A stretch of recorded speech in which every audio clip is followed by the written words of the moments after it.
Got the post. They're off in the Juddmonte Spinster, and there goes Jin.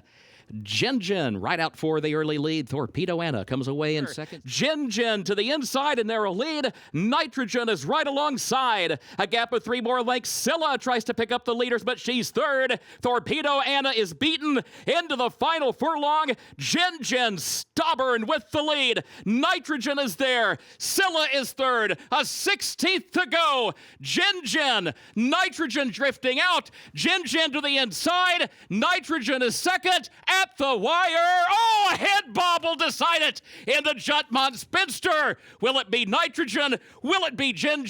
1 minute 49.77 seconds.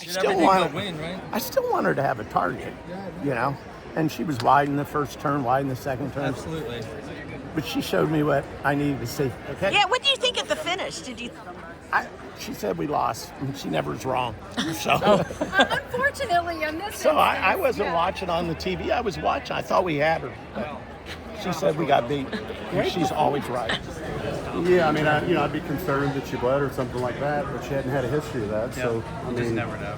Yeah, but I think through all this, you know, every time she's run, she's been heavily favored, and other than the one beat at Churchill, but we'll go over and see what it's about. She's been a filly that's given you so much confidence. I mean, it must just be like when you're seeing what's happening at the top of the stretch, it's got to, what's going through your mind. An old guy told me years ago, win like you're used to it and lose like you like it.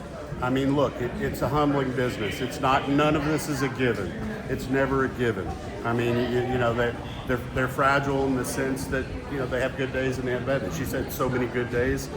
Today wasn't a good day. It's just the way it goes. And like I said, we're gonna lose as gracefully as we want. Who won the race? Because you were worried about it. Yeah, Brendan. I mean, he's on a great week between him and Spinster Farm and Todd. Having a great week.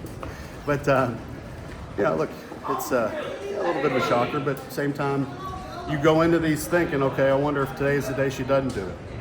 And she's had a good year, and you've been playing with house money for a long time. Yeah, now with for her. sure. Yeah, no doubt about it. Yeah. Thank you.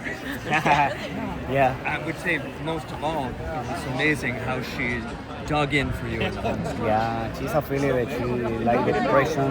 That was a pretty fast 46. Yeah. But I still have horse, and she dig in, she fight to the end, and when the nitrogen came, she never let it get by. So. She never got her head in front of you? No. So you felt at the wire you had it? Yes, I felt at the wire she had it. She want to be there first. It looked like the plan all along was come out of the gate running, just try to make them catch her. I was a little worried on the half a mile because I know Thorpedo Anna came and put a lot of pressure, and then outside nitrogen. I know this is going to happen, but I was pretty confident with her. Great. Is it at Keeneland? No, unfortunately not. We might have to keep her around for next year as well. Yeah, right. Maybe put her away until next year, bring her back for here. Probably not. Next year. But all being well, you probably have to show up. We probably would, Marcus, yeah. Look, I think she's a filly, maybe just she's one of them that has a certain time of year where she's blossoming, and some fillies do that. And, like as funny as it may sound, I thought she'd run well today. I mean, you're in against fillies like Nitrogen and Thorpedo Anna. You're wondering, you're probably running for third realistically. But I told Louis to be positive with her and go out and try and win the race and not ride her for, for a grade 1 place. And I said, ride her to win, and he did. And, and she showed great, and, it's a tribute to her. She's very, very tough. Clearly. Yeah. What were you thinking, say, the last 16th of a mile watching the race? I got excited, Jenny, because, you love them horses that are just tough like that, and they deserve to win nice races. And the way she ran, she just didn't deserve to get past. And, she dug in and I think she just ran huge. But, she's a tribute to the boys. Charlie had her in Saratoga.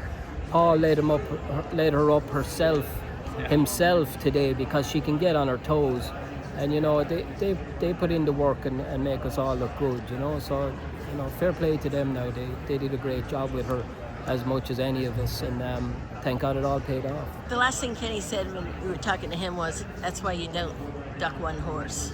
Exactly. Well, that's the thing, you know, and she loves it here. You know, she proved that in the spring. And, you know, like Eddie said to me in the spring, he said, well, we can't retire now. It's too late in the year. He said, why don't we give her a shot and try and bring her back for Keeneland? And the only race really for older mares here was this. So I said, yeah, let's try and replicate what we did in the spring, and we did, and it paid off. So. Love to hear that conversation about keeping her in training. But Calumet, they will. Their game, you know, Mr. Kelly's game, and I think he loves to see his horses racing more than anything, Jenny, and he's not afraid to take a shot. And we've seen it time and time and again with Calumet horses. You know, they win at big prices, but you know, she's a good filly, and you know, in a way, I'm not totally surprised by the whole thing. It's a different attitude with owner breeders. Yeah, exactly. You know, they're not in a rush to retire them, and you know, who knows? Maybe she'll stay around for another 12 months, and we'll get her back here next year for the Breeders' Cup. So we'll see how things go in California, I guess, and take it from there.